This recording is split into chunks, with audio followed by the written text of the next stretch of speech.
Okay students, कैसे हैं आप? कहीं बीमार तो नहीं है आप? बेड रेस्ट पे तो नहीं हो? दवाइयां तो नहीं लेनी पड़ रही है ठीक होने के लिए?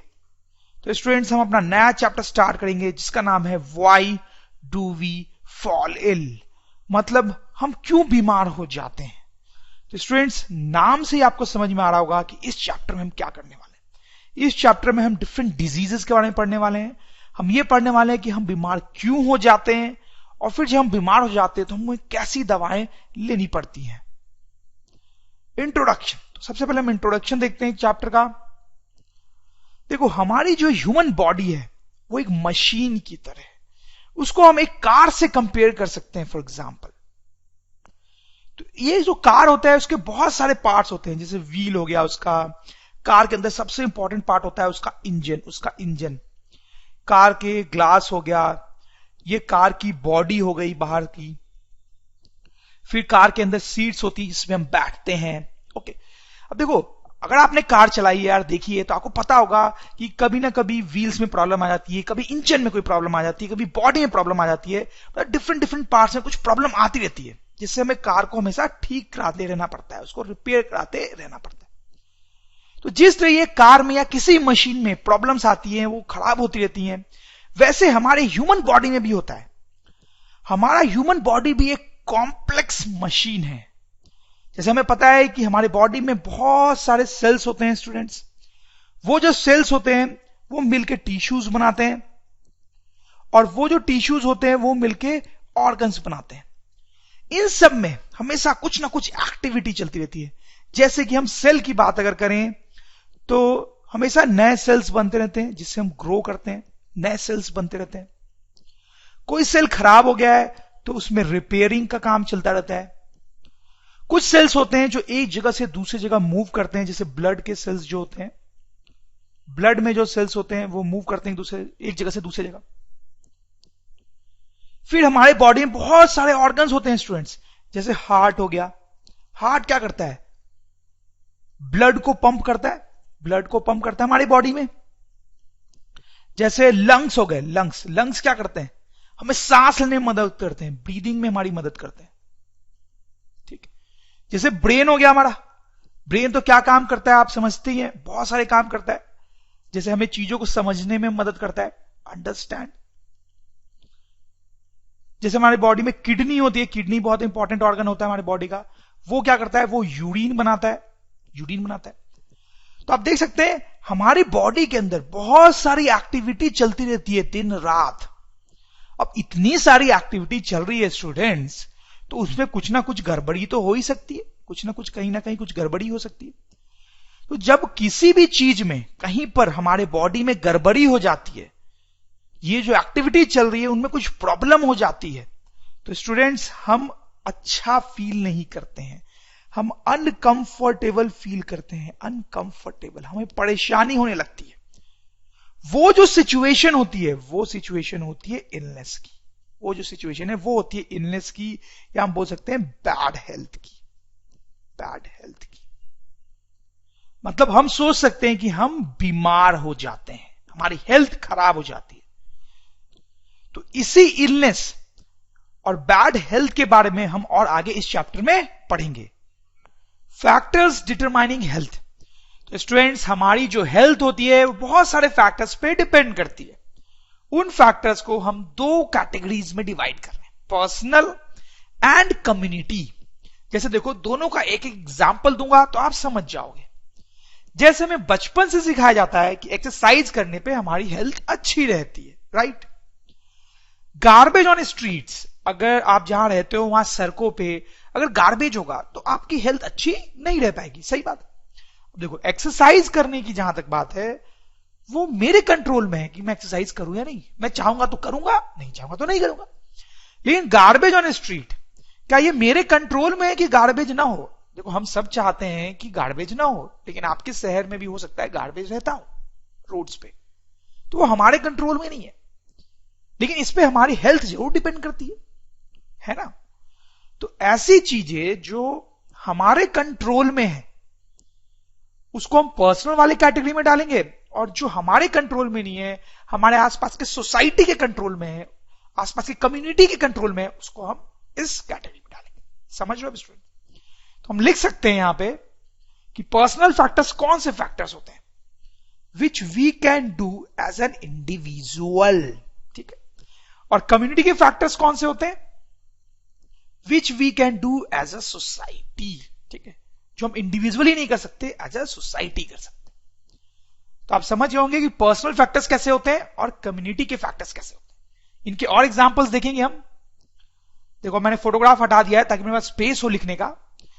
पर्सनल फैक्टर्स की बात करें, गुड हाइजीन, जैसे कि clean toilets, washing hands regularly.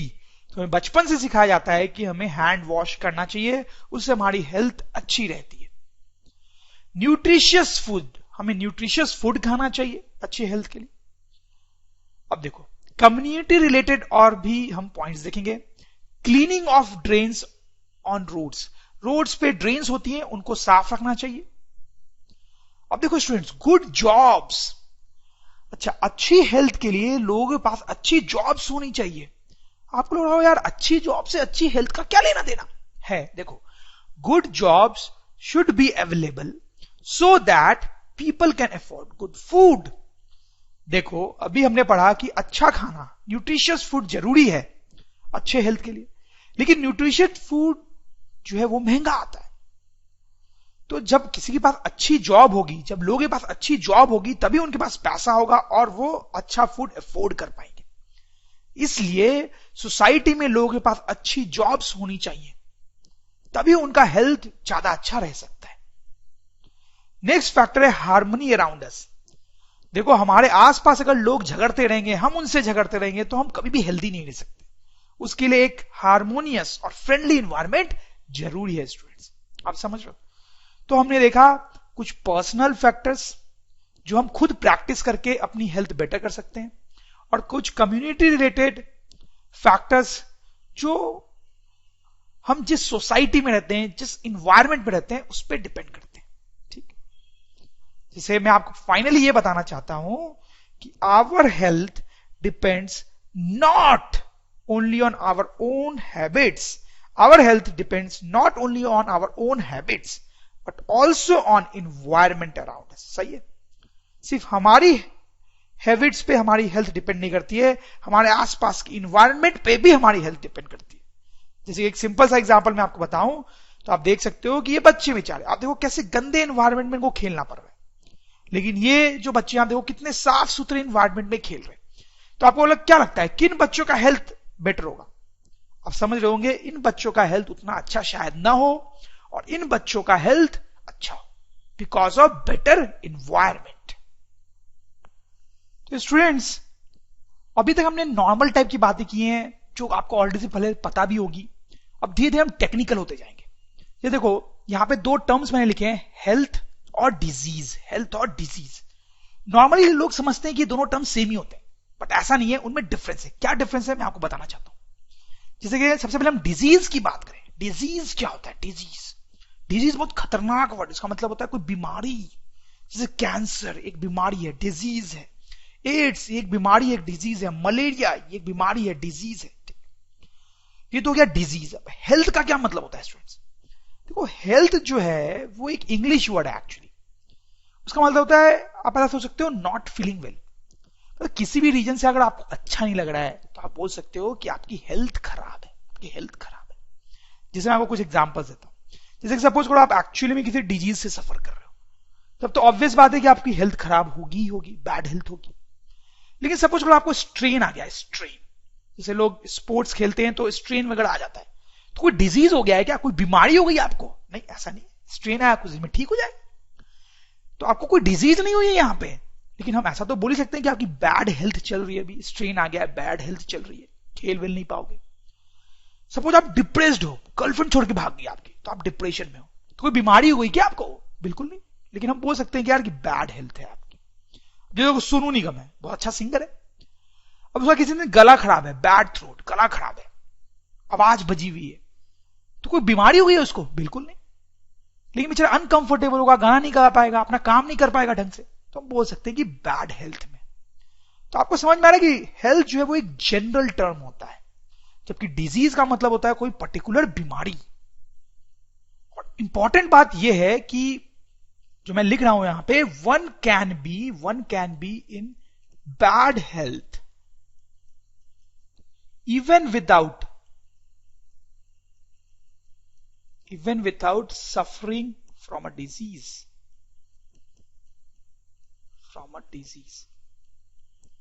तो ऐसा हो सकता है कि लोग किसी डिजीज से सफर नहीं कर रहे हो, लेकिन तब भी उनकी हेल्थ खराब हो। ठीक है, तो डिजीज होना और हेल्थ खराब होना एक ही बात नहीं है। तो हम डिजीज की बात करेंगे स्टूडेंट्स इस चैप्टर में, और डिजीज के बारे में हम बहुत सारी चीजें देखेंगे। Look of disease, types of disease, cause of disease, disease होता क्यों है, ट्रीटमेंट ऑफ डिजीज, डिजीज का इलाज कैसे करते हैं हम, कैसी दवाइयां खाते हैं, प्रिवेंशन, डिजीज से हम कैसे बच सकते हैं। तो स्टूडेंट सबसे पहले हम स्टार्ट करेंगे लुक ऑफ डिजीज से। लुक ऑफ डिजीज, तो लोगों को समझ में नहीं आता है कि लुक ऑफ डिजीज का क्या मतलब है। देखो बात सिंपल सी है कि सपोज करो कोई आदमी है जिसको कोई डिजीज है और कोई आदमी है जिसको डिजीज नहीं है। तो जो आदमी डिजीज है जिसको, वो कैसा दिखेगा, उसमें बहुत सारी प्रॉब्लम्स हमें दिख सकती हैं। जैसे कैसी प्रॉब्लम्स? हो सकता है उस आदमी को फीवर हो सकता है उस आदमी को हेडेक से सफर करना पड़ रहा हो, उसका सर बहुत दुख रहा हो, उसको लूज मोशन हो सकता है, कफ हो सकता है, उसको बॉडी पे वुंड्स हो सकते हैं जिसमें पस भी हो सकता है। तो जब कोई आदमी किसी डिजीज से सफर कर रहा होता है जनरली, तो उसमें ये सारी प्रॉब्लम्स आने लगती हैं। इनमें से कुछ या फिर सारी भी आ सकती हैं। तो ये जो डिफरेंट टाइप्स की प्रॉब्लम आने लगती है, इनको हम बोलते हैं सिम्टम्स। तो अगर आपको कुछ ऐसे सिम्टम्स दिख रहे हैं, ऐसी प्रॉब्लम्स दिख रही हैं अपने बॉडी में, इसका मतलब है कि हो सकता है आप किसी डिजीज से सफर कर रहे हो। तो हम लिख सकते हैं स्टूडेंट कि symptoms are problems like fever, headache, loose motion, cough etcetera which indicate that the person is suffering from some disease. ठीक है, तो अगर कोई आदमी किसी डिजीज से सफर कर रहा है तो उसमें शायद इस टाइप की कुछ प्रॉब्लम्स आएंगी, और इन प्रॉब्लम्स को हम स्टूडेंट्स बोलते हैं सिम्टम्स। अब यहां पे इंपॉर्टेंट बात यह है कि ये जो सिम्टम्स होते हैं, ये हमें ये बताते हैं कि आदमी डिजीज से सफर कर रहा है, लेकिन कौन सी डिजीज से सफर कर रहा है ये नहीं बताते हैं। कौन सी डिजीज से सफर कर रहा है ये नहीं बताते। जैसे कि अगर मान लो किसी को हेडेक हो रहा है, अगर किसी को हेडेक हो रहा है तो हम समझ जाएंगे कि यार उसको शायद कोई डिजीज हो गई है, लेकिन कौन सी डिजीज है ये हम नहीं बता सकते अभी, क्योंकि बहुत सारी ऐसी बीमारियां हैं, बहुत सारी ऐसी डिजीजेस हैं जो होने पे हेडेक हो सकता है। ठीक, जैसे कि मान लो फीवर हो गया आपको, तो सिर्फ ये देख के कि आपको फीवर हो गया, हम ये तो बोल सकते हैं कि शायद आपको कोई डिजीज हो गई है, लेकिन कौन सी ये नहीं बता पाएंगे, क्योंकि बहुत सारी डिजीजेस हैं जिनमें फीवर हो जाता है। समझ रहे हो आप मेरी बात? तो हम यहां पे स्टूडेंट्स ये बात लिख सकते हैं कि इंपॉर्टेंट बात है, symptoms tell the presence of some disease.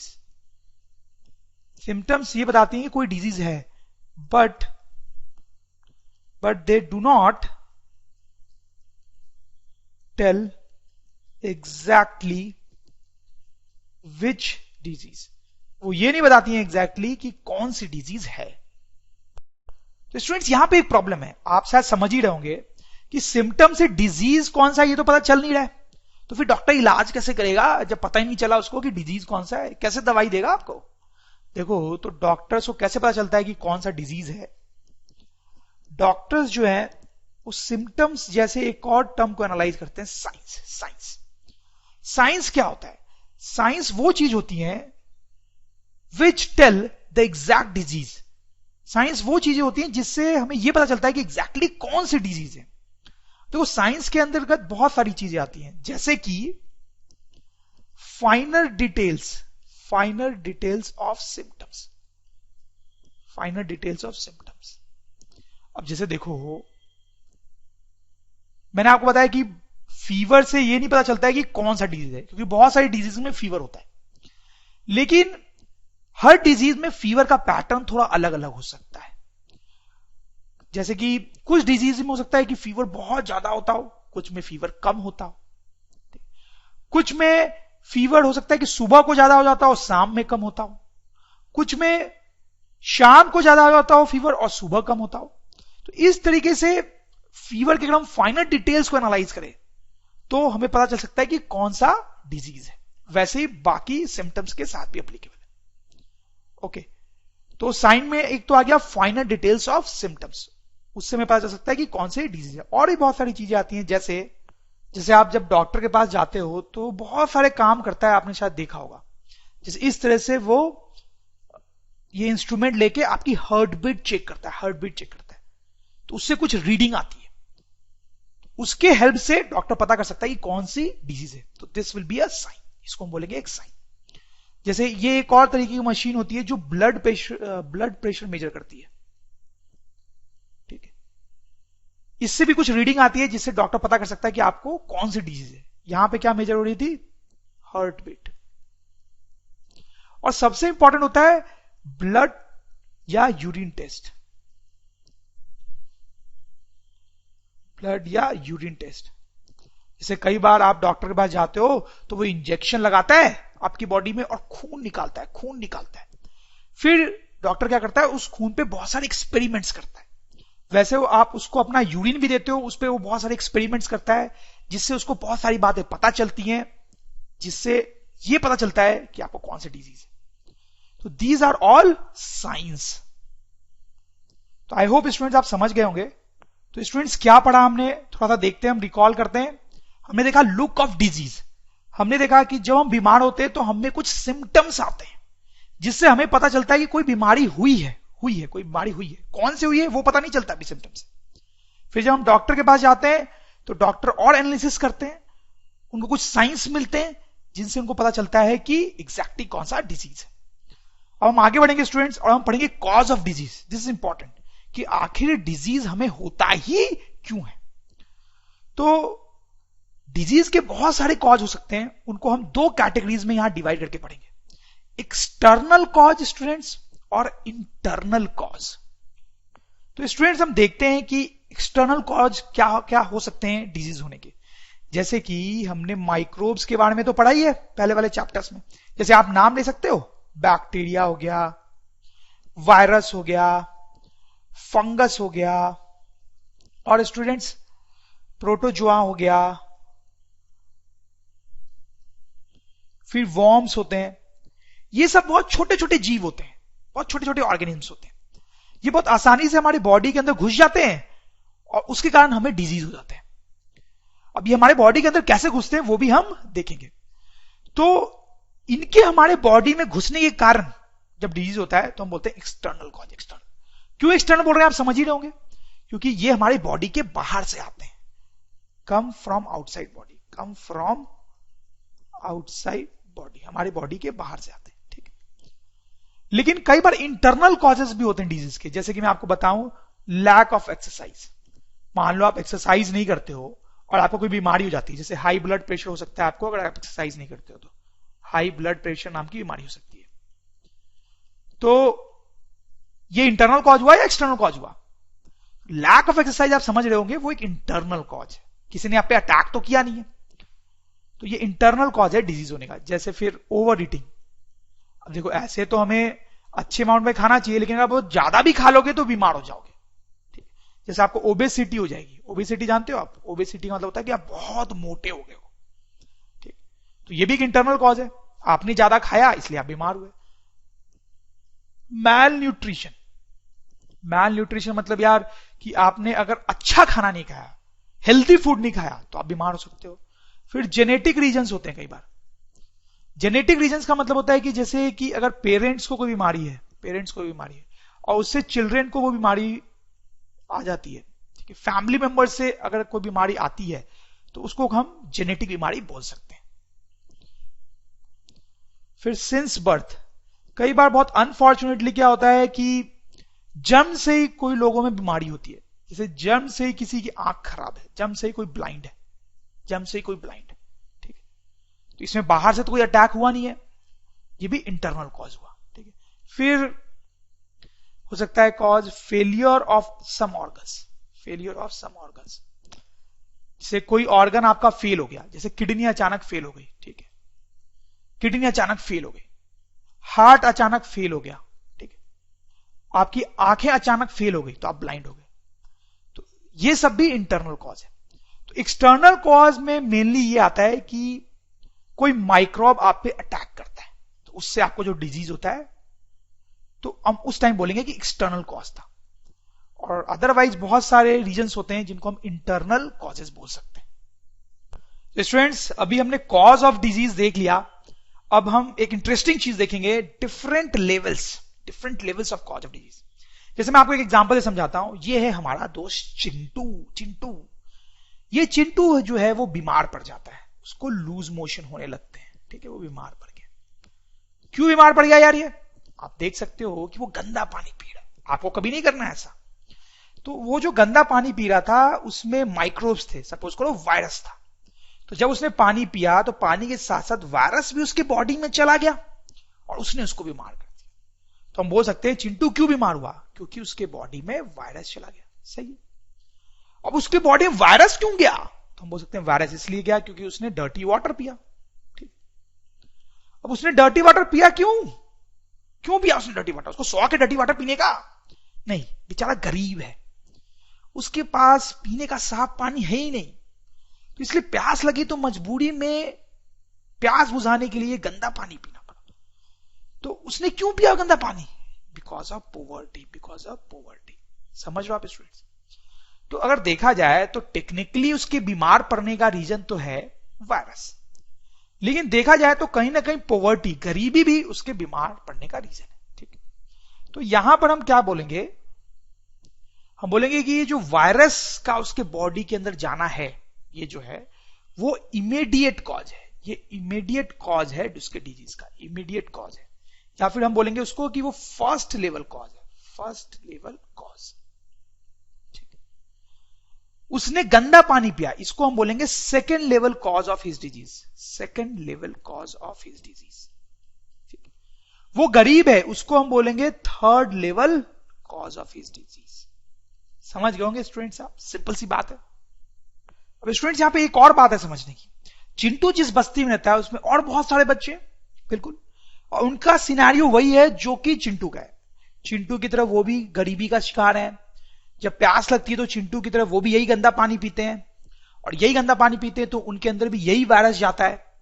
तो कायदे से चिंटू की तरह इन सबको लूज मोशन स्टार्ट हो जाना चाहिए, सबको बीमार हो जाना चाहिए। लेकिन क्या लगता है आपको, ऐसा होता हुआ क्या कि सारे के सारे बच्चे बीमार हो जाते हो? नहीं, ऐसा नहीं होता। ठीक है, सब गरीब हैं, सब यही गंदा पानी पीते हैं, सबके अंदर वायरस जा रहा है, लेकिन बीमार सिर्फ कुछ ही होते हैं, सारे के सारे बीमार नहीं हो जाते। अब आप थोड़े परेशान हो गए होंगे ऐसा क्यों? तो देखो, मैं आपको एक चीज समझाऊंगा यहां पे, जेनेटिक डिफरेंस। जेनेटिक डिफरेंस का मतलब देखो क्या होता है कि मान लो कि दो लोग हैं और ये मिलके एक बच्चा पैदा करते हैं, ठीक है, एक चाइल्ड पैदा करते हैं ए, और दो दूसरे अलग लोग हैं, ये दोनों मिलके दूसरा चाइल्ड पैदा करते हैं, चाइल्ड बी। ओके, अब देखो ये जो दो लोग हैं वो अलग होंगे compare to these two people. सही है? जैसे इनमें बहुत सारी अलग अलग प्रॉपर्टीज हो सकती है इन लोगों में कंपेयर टू दीज पीपल। मतलब इनकी हाइट अलग होगी, इनका कलर अलग होगा, इनके बोलने का ढंग अलग होगा, मतलब अलग अलग चीजें होंगी इनमें कंपेयर टू देम। तो क्या होगा कि इनका जो बच्चा होगा, चाइल्ड है, वो अलग होगा कंपेयर टू चाइल्ड भी। इन दोनों बच्चों में बहुत सारे डिफरेंसेस होंगे, बहुत सारे डिफरेंसेस होंगे, और उसका रीजन होगा उनके डिफरेंट पेरेंट्स। तो डिफरेंट पेरेंट्स होने के कारण जो डिफरेंसेस होते हैं बच्चों में, उनको हम बोल सकते हैं स्टूडेंट्स जेनेटिक डिफरेंसेस। उनको बोल सकते हैं जेनेटिक डिफरेंसेस। हायर क्लासेस में इनके बारे में हम और पढ़ेंगे। ओके, तो अब ऐसा हो सकता है कि ये जो चाइल्ड है ये थोड़ा सा स्ट्रांग है वायरस को लेके, मतलब ये वायरस को थोड़ा टॉलरेट कर सकता है, मतलब कोई वायरस इसके बॉडी में जाए तो ये जल्दी बीमार नहीं होगा, ये इसकी ऐसी प्रॉपर्टी है इस चाइल्ड की। लेकिन ये चाइल्ड ऐसा हो सकता है कि ये तुरंत बीमार हो जाए, ये वायरस को टॉलरेट नहीं कर सके, थोड़ा भी इसके अंदर वायरस गया तो ये बीमार हो जाएगा। ठीक, तो अब आप समझ होंगे स्टूडेंट्स कि क्यों कुछ ही बच्चे बीमार हो रहे थे हालांकि सबके अंदर वायरस जा रहा था। तो जो बीमार हो रहे थे उनके बीमार होने का रीजन है जेनेटिक डिफरेंस। ठीक है, सबके अंदर वायरस गया, सबने गंदा पानी पिया था, सबके अंदर वायरस गया, लेकिन बीमार कुछ ही हुए, ठीक है, क्योंकि सब बच्चे जेनेटिकली थोड़े डिफरेंट हैं। तो स्टूडेंट्स, चिंटू के बीमार होने में जेनेटिक डिफरेंस का भी रोल है, ठीक है, चिंटू के बीमार होने में जेनेटिक डिफरेंस का भी रोल है। तो ये जो जेनेटिक डिफरेंस है उसको हम यहां पे बोल सकते हैं contributory cause of disease, contributory cause of disease. आप समझ रहे हो ना? देखो, फंडामेंटली तो डिजीज वायरस के कारण हो रहा है, जो डर्टी वाटर से आया और जो पॉवर्टी के कारण है। तो फंडामेंटली जो बीमारी है वो वायरस से फैल रही है, लेकिन जो जेनेटिक डिफरेंस है वो भी एक इंपॉर्टेंट रोल प्ले कर रही है ये डिसाइड करने में कि डिजीज होगा या नहीं होगा। तो इसको हम बोलेंगे यहां पे कंट्रीब्यूटरी कॉज। एक बात और हम यहां पे नोट करेंगे कि contributory cause is not a cause of disease by itself. मतलब ये जो कंट्रीब्यूटरी कॉज था, जेनेटिक डिफरेंस, वो अपने आप में डिजीज का कॉज नहीं है, अपने आप में डिजीज का कॉज नहीं है। मतलब समझ रहे हो? मतलब अगर और कुछ भी नहीं होता है, मतलब ये वायरस अगर नहीं आते हैं, अगर ये वायरस नहीं आते हैं, तो ये जो जेनेटिक डिफरेंस है वो खुद से डिजीज नहीं कर सकता, वो खुद से चिंटू को बीमार नहीं कर सकता। तो जेनेटिक डिफरेंस जो है वो खुद से डिजीज क्रिएट नहीं करता है, उससे ये डिसाइड होता है कि हां, जब ये वायरस अटैक करेगा तो डिजीज होगा या नहीं। लेकिन अगर वायरस अटैक नहीं करता है तो जेनेटिक डिफरेंस के कारण कोई डिजीज नहीं होने वाला। टाइप्स ऑफ डिजीजेस, स्टूडेंट्स, बहुत तरह की डिजीज होती हैं, उनके नाम्स भी देखेंगे, तो उनको हम कैटेगराइज कर लेते हैं डिफरेंट ग्रुप्स में। जैसे देखो, मैं आपको एक एग्जांपल से समझाता हूं। जैसे कोल्ड एंड कफ, ये एक डिजीज का मैंने नाम लिखा है, और एक ट्यूबरकुलोसिस। तो कोल्ड एंड कफ जो होता है ये छोटी मोटी बीमारी है, हम सबको होती है विंटर्स के सीजन में खासकर, ठीक है, हम छींकते हैं, खांसते हैं इसमें। ट्यूबरकुलोसिस जो है वो एक बहुत बड़ी बीमारी है और बहुत खतरनाक बीमारी है, इसमें हमारी जान भी जा सकती है।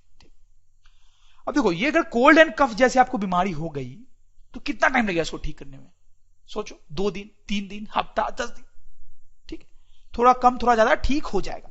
तो ऐसी जो डिजीज होती है इनको हम बोलते हैं short term disease. Short term disease होने का मतलब है कि जल्दी ठीक हो जाती है। लेकिन ट्यूबरकुलोसिस जैसी कोई खतरनाक बीमारी आपको हो गई तो इसको हम बोलेंगे लॉन्ग टर्म डिजीज, क्योंकि ये जल्दी ठीक नहीं होती है, इसको सालों लग सकते हैं ठीक होने में। फिर ये जो कोल्ड एंड कफ वाली बीमारी है ये उतनी सीरियस नहीं है, नॉट वेरी सीरियस, बहुत सीरियस टाइप की डिजीज नहीं है। क्योंकि क्या होगा, हफ्ते 10 दिन तक कोल्ड कफ रहेगा, छींकोगे, खांसोगे, बट ठीक है, फाइनली जल्दी ठीक हो जाओगे, और कोई ज्यादा लॉस भी नहीं हुआ, छींक लिए, खांस लिए, तो क्या फर्क पड़ता है ज्यादा। लेकिन ट्यूबरकुलोसिस जैसी बीमारी हो गई तो ये बहुत सीरियस बीमारी है, और इसके बहुत सीरियस कंसिक्वेंसेस हो सकते हैं, वेरी सीरियस कंसिक्वेंसेस। बहुत हार्म हो सकता है आपको इस बीमारी के होने से, जैसे कि आपका वेट लॉस हो सकता है बहुत ज्यादा, आपका वेट बहुत कम हो जाए, ऐसा हो सकता है बहुत ज्यादा टायर्ड फील करो, कोई काम करने के लायक ही नहीं रहो, इतने टायर्ड फील करो। फिर कोल्ड एंड कफ में जब ये बीमारी ठीक हो जाती है, एक बार ये बीमारी ठीक हो गई तो आप बैक टू बिल्कुल नॉर्मल हो जाओगे। तो हम लिख सकते हैं back to normal once cured. एक बार बीमारी ठीक हो गई तो बिल्कुल वैसे हो जाओगे जैसे पहले थे। लेकिन इस बीमारी में ऐसा हो सकता है कि ठीक होने के बाद भी, बीमारी के ठीक होने के बाद भी कुछ असर रह जाए। तो देखो, मैंने लिखा है some bad effects may take very long time to go. सही समझ लो स्टूडेंट्स आप? देखो, इस टाइप के जो डिजीज होते हैं उनको नाम दिया गया है एक्यूट डिजीजेस। और इस टाइप के जो डिजीज होते हैं उनको नाम दिया गया है क्रॉनिक डिजीजेस। तो बेसिकली देखा जाए तो एक्यूट डिजीज वैसे डिजीज होते हैं स्टूडेंट्स जो शॉर्ट टर्म होते हैं, जो जल्दी ठीक हो जाते हैं, और क्रॉनिक डिजीज वैसे डिजीज होते हैं स्टूडेंट्स जो लंबा टाइम लेते हैं ठीक करने के लिए, ठीक होने में, लॉन्ग लास्टिंग होते हैं, बहुत टाइम लगता है उनको ठीक होने में। तो ये जो क्लासिफिकेशन किया गया है that is based on duration पे बेस्ड है कि कौन कितना टाइम लेता है ठीक होने में। ओके, अब जैसे देखो, एक्यूट डिजीजेस के कुछ एग्जांपल्स हम देखेंगे। एक एग्जांपल तो मैंने आपको बता दिया, कोल्ड एंड कफ। और भी एग्जांपल्स होते हैं इसके, जैसे टाइफॉइड, टाइफॉइड जल्दी ठीक हो जाता है, मलेरिया ये भी जल्दी ठीक हो जाता है, इन्फ्लुएंजा, ये सब एक्यूट डिजीज के एग्जांपल है। क्रॉनिक डिजीज के एग्जांपल हो सकते हैं कैंसर, एड्स, ये तो कुछ ऐसे डिजीज हैं जो कि ठीक ही नहीं होती। इलिफेंटिएसिस। ओके स्टूडेंट्स, तो आप समझ गए होंगे, बहुत सिंपल फंडा है। बेस्ड ऑन कॉज, देखो अभी जो हमने क्लासिफिकेशन किया था वो ड्यूरेशन के बेसिस पे था, अब हम कॉज के बेसिस पे क्लासिफिकेशन करेंगे। जैसे अभी आप समझ जाओगे, दो कैटेगरीज में हमने डिजीजेस को डिवाइड किया है, infectious diseases and non infectious diseases. देखो हमने कुछ देर पहले पढ़ा था कि बहुत सारे डिजीजेस जो होते हैं वो bacteria, virus, fungus, protozoa, worms, उनके कारण होते हैं। तो ऐसे जो डिजीजेस होते हैं उनको हम बोलते हैं इन्फेक्शियस डिजीजेस, और बाकी जो डिजीजेस बच गए उनको बोलते हैं नॉन इन्फेक्शियस डिजीजेस। हम लिख सकते हैं कि a disease is called infectious. A disease is called infectious if its immediate cause is microbes. ठीक है, किसी डिजीज को हम इन्फेक्शियस बोलेंगे अगर उसका इमीडिएट कॉज जो है वो माइक्रोब्स है, और अगर ऐसा नहीं है तो उसको हम बोलेंगे नॉन इन्फेक्शियस डिजीज। समझ रहे हो आप बात? जैसे हम कुछ एग्जाम्पल्स की बात करना चाहें तो इन्फेक्शियस डिजीज के एग्जाम्पल्स हो सकते हैं स्टूडेंट्स, ट्यूबरकुलोसिस, टीबी, ठीक है, एड्स, ओके, ये एग्जाम्पल्स हो गए इन्फेक्शियस डिजीजेस के।